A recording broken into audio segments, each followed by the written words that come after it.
8월 6일 토요일 가정예배 하나님 앞에 올려드리겠습니다. 다 함께 사도신경으로 우리의 신앙을 고백하겠습니다.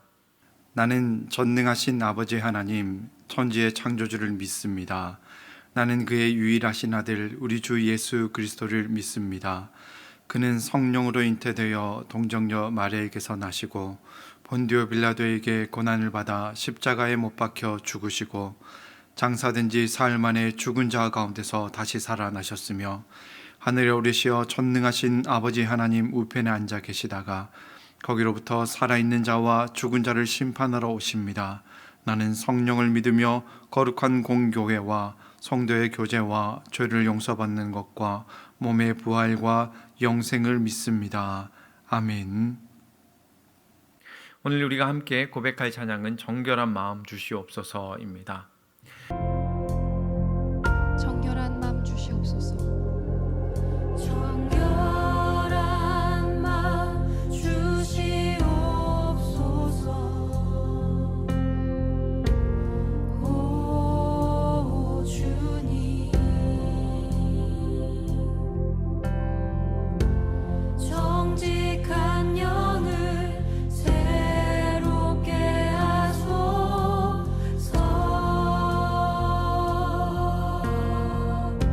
한 번 더 정결한 마음 주시옵소서. 정결한 마음 주시옵소서. 오 주님, 정직한 영을 새롭게 하소서. 한 번 더 정결한 마음 주시옵소서. 주님, 정결한 마음 주시옵소서. 오 주님,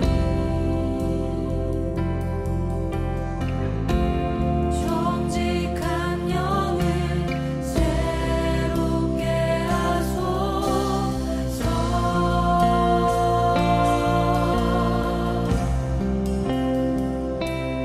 나를 주님 앞에서 멀리하지 마시고 주의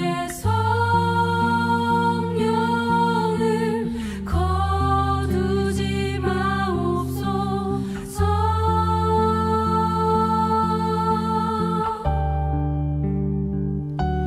그 구원의 기쁨 다시 회복시키시고 변치 않는 맘 내 안에 주소서.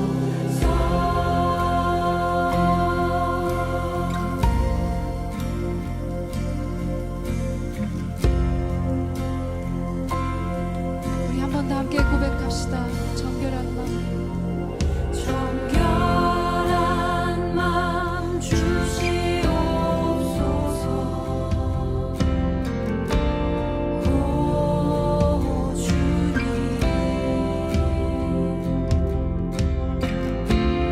정직한 영을 새롭게 하소서.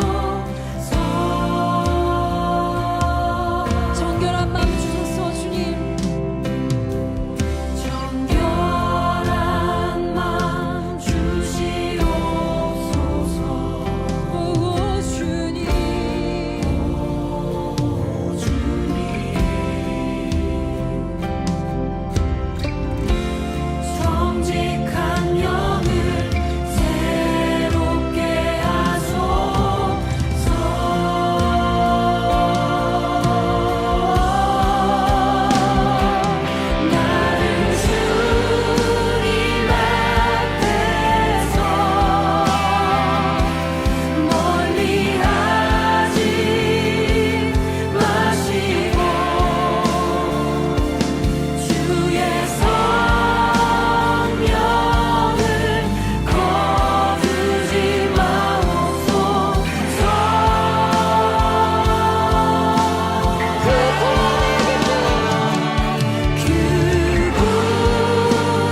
주신 하나님의 말씀입니다. 내가 전에 너희에게 이르기를 너희가 그들의 땅을 기업으로 받을 것이라.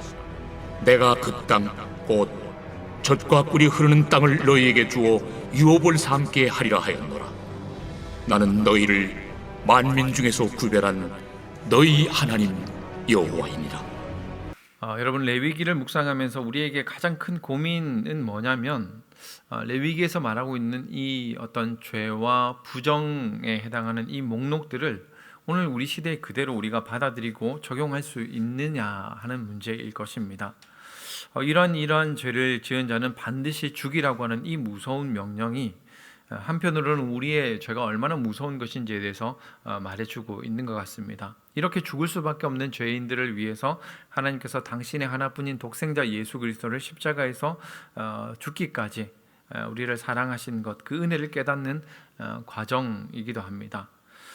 그래서 여러분, 이런 죄의 목록들과 반드시 죽을 것이라고 하는 이 무서운 경고의 말씀은 우리로 하여금 하나님의 은혜를 사모하도록 만드는 어두운 배경이 된다, 이런 이야기를 하시는 분들이 있습니다. 물론 그런 역할들도 분명히 있는 것 같습니다. 그리고 예수님께서 율법의 완성, 마침이 되셨기 때문에 더 이상 구약의 율법은 중요하지 않다, 이런 주장을 하는 분들도 있습니다. 근데 문제는 뭐냐면 간음이나 근친상간, 동성애와 같은 이런 죄는 옛 언약에서도 이야기하고 있지만 신약시대 새 언약에 와서도 똑같이 죄로 언급하고 있다라고 하는 겁니다. 그런가 하면 레위기 20장에서 말하는 어떠한 죄들은 이런 죄를 지으면, 이런 일을 하면 죽임을 당할 것이라고 하는데 신약에 와서는 명백하게 그 입장을 밝히지 않는 것들도 물론 있습니다. 예를 들어서 로마서 1장에 보시면 바울은 인류를 하나님의 진노에 이르게 하는 심각한 죄의 목록을 열거하면서 부모를 거역하는 죄를 포함시키고 있습니다. 그런데 한편으로 우리가 아는 것처럼 요한복음에서 예수님은 간음하다가 현장에서 잡혀온 여인에게 죽음이라고 하는 그 형벌을 내리지 않으셨다라고 하는 것을 우리가 알고 있습니다. 구약에서 말하는 내용의 일부는 신약에서 폐하여진 것 같고 일부는 여전히 보존되고 있는 것 같고 또 어떤 것들은 애매한 입장에 정확하게 우리가 명시하고 있지 않은 것들도 보게 되는 겁니다. 이런 생각들을 하기 시작하면 점점 더 이제 좀 당황스러워지는 것이 사실입니다. 왜냐하면 우리는 목록이 깔끔하게 정리돼야 어떤 것은 지키고 어떤 것은 지키지 않고, 물론 실제로 우리가 지킬 수 있느냐 없느냐 여부는 또 다른 문제이겠습니다만 일단은 목록이라도 먼저 완전하게 정리되면 좀 더 확신을 가지고 우리가 접근할 수 있겠다라는 생각을 하게 됩니다. 근데 이것이 깔끔하지 않다라고 한다면 우리가 어떤 소신을 가져야 될지 혼란스러운 것이 사실일 겁니다. 율법은 더 이상 중요한 것이 아니고 예수 그리스도를 믿는 자들은 모든 죄에 대한 예방 백신을 접종한 것과 같아서 더 이상 어떤 죄를 지어도 무방하다, 이것을 너무 밀고 나가면 우리가 소위 이단이라고 정죄하는 구원파와 같은 입장이 될 수 있습니다. 그리고 모든 율법을 하나하나 따져가면서 다 지켜야만 한다라고 하면 결국 이것은 율법주의나 공로주의가 되기 쉬울 것입니다. 그래서 여러분, 이 사이에서 우리는 이제 갈등하게 되고 고민하게 되고 그러다 보니 우리 안에서도 어떤 모순들이 존재할 수 있습니다. 예를 들어서 동성애에 대해서 목소리를 높이는 사람이 실제 삶에서 부모를 공경하지 않을 수 있습니다. 그렇다고 해서 레위기 말씀을 근거로 해서 부모에게 욕을 했다거나 하는 그런 이유로 그 자녀를 돌로 쳐서 죽이는 그런 일은 더 이상 없을 겁니다. 우리가 돼지고기 먹는다고 해서 부정하다라고 말하는 사람도 없겠습니다. 다만 한 가지 분명하게 말씀드리고 싶은 것은 뭐냐면 우리가 어떤 죄를 이야기할 때에 똑같은 비중을 두고 이야기하지 않는 것 같다라고 하는 겁니다. 심지어 같은 죄를 바라보면서도 이 사람이 죄를 지었을 때와 저 사람이 죄를 지었을 때 똑같은 양의 비난과 정죄를 하지 않는다라고 하는 겁니다. 나랑 좀 더 가까운 사람, 친분이 있는 사람은 어떻게 해선 덮어주려고 하고 나랑 관계가 안 좋거나 혹은 나랑 잘 모르는 사람들에 대해서는 훨씬 더 날카롭게 그 죄를 비난하고 정죄하는 것이 우리 모습 속에 있다라고 하는 겁니다. 사실 이런 모습들은 뭐냐면 에덴 동산에서 선악과를 먹으면 하나님과 같이 선악을 판단하는 능력을 우리도 가질 수 있을 것이라고 생각했던 그 아담의 모습을 생각나게 하는 것 같습니다. 실제로 여러분, 선악과를 먹은 아담은 선악을 분별하는 능력을 가졌습니다. 그런데 중요한 것은 그 모든 것들이 하나님의 뜻 가운데 하나님의 기준에 합당하게 판단하는 것이 아니라 자기 나름대로 자기 주관을 가지고 판단하는 잘못된 치우친 판결을 내리는 그런 무능력에 사로잡히고 말았다라고 하는 것입니다.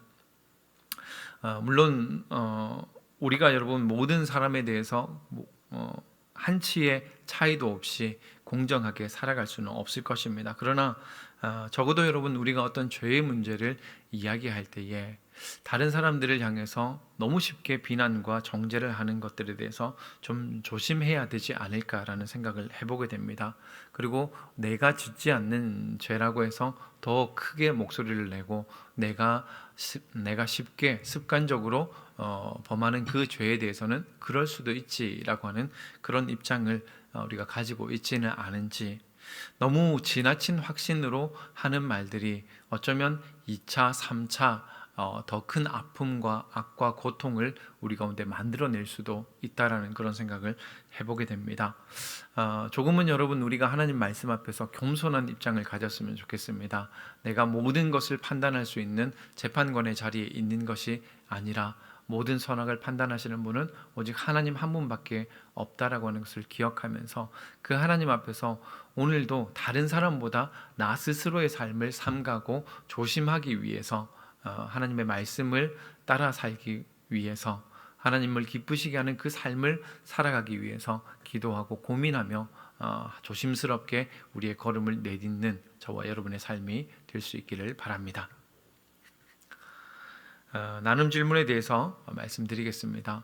혹 내가 어떤 죄를 대하는 입장에 있어서 어떤 죄들은 유독 크게 소리를 외치고 어떤 죄들은 모른 척하거나 크게 비난하지 않는 그런 모습들이 있다면 내가 왜 그런 입장들을 취하고 있는지에 대해서 한번 생각해 보시고, 오늘 우리가 하나님의 말씀 앞에서 살아가기 위해서 어떠한 모습을 가지면 좋을지에 대해서 함께 나눠보셨으면 좋겠습니다. 감사합니다.